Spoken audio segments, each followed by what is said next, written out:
Welcome to Chudiwal physics classes YouTube channel. आज का topic है इलेक्ट्रिक फ्लक्स। सबसे पहले पीछे जो बताया गया उसके बारे में क्विक रिवीजन समझिए आप क्या बताया गया था। सबसे पहले आपको बताया गया इलेक्ट्रिक फोर्स कूलम्ब्स लॉ से। बात समझ में आ गई। अगर दो चार्ज लाएंगे तो वहां क्या होगा, इलेक्ट्रिक फोर्स होगा।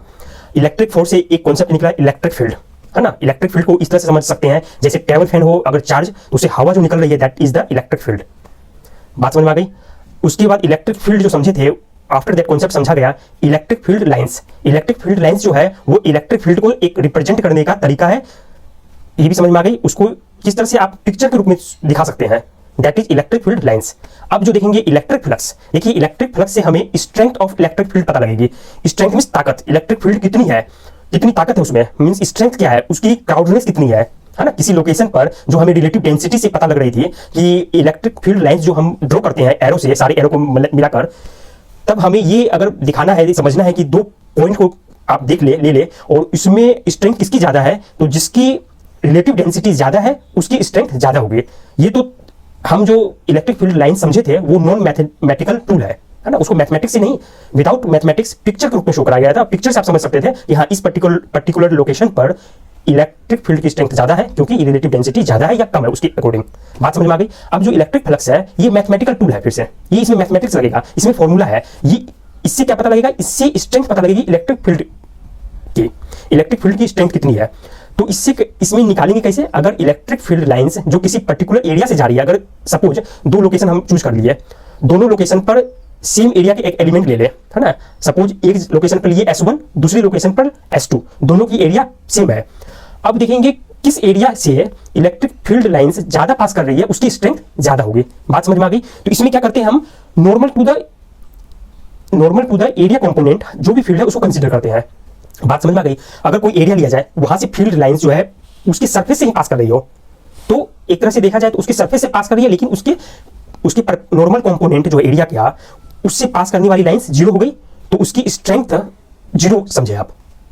मींस हमें नॉर्मल कंपोनेंट लेना है। तो इसका फॉर्मूला क्या बन जाएगा, जो हम इलेक्ट्रिक फील्ड के जो फॉर्मूला यूज किए थे समझे थे, उसको अगर मल्टीप्लाई कर दिया जाए एरिया से, that will represent the strength of electric field.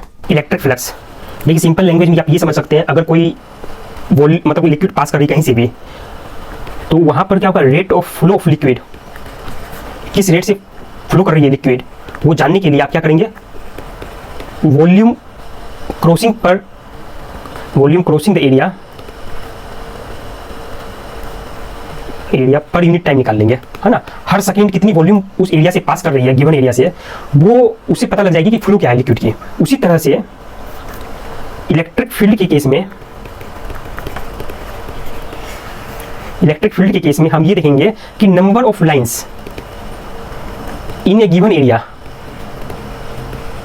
कितनी है, उससे पता लग जाएगी, उससे जो निकलेगी चीज वो होगी इलेक्ट्रिक फ्लक्स।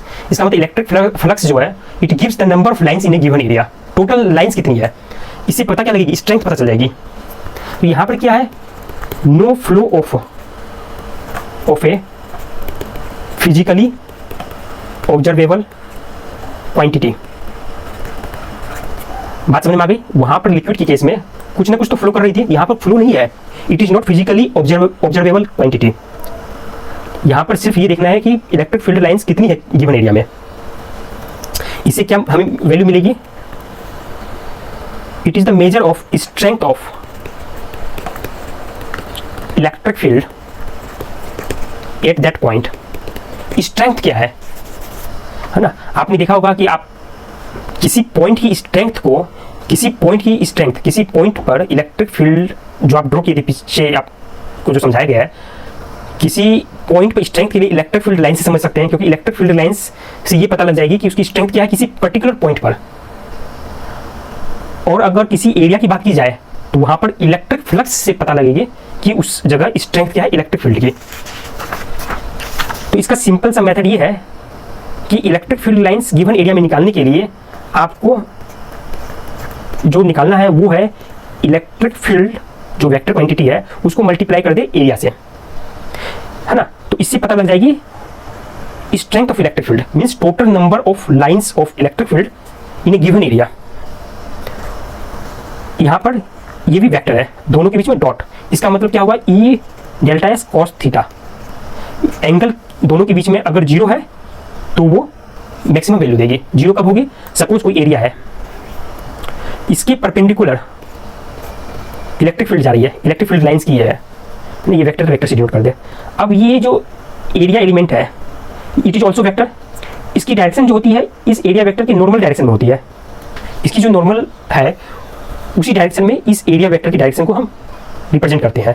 अब इन दोनों के बीच में एंगल क्या हो गई बताइए? Angle 0 degree. तो इस कंडीशन में यहाँ पर मैक्सिमम स्ट्रेंथ इस एरिया में मिलेगी। अगर वही angle theta equal to 90 degree तब क्या होगी?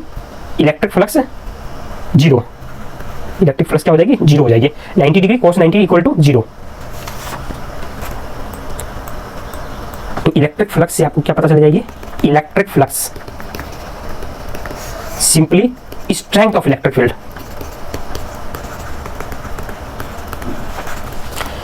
ठीक है, आप लोग रिवीजन कीजिए पीछे क्लास में जो भी बताया गया है। कोई डाउट हो तो कमेंट सेक्शन में। Thank you very much.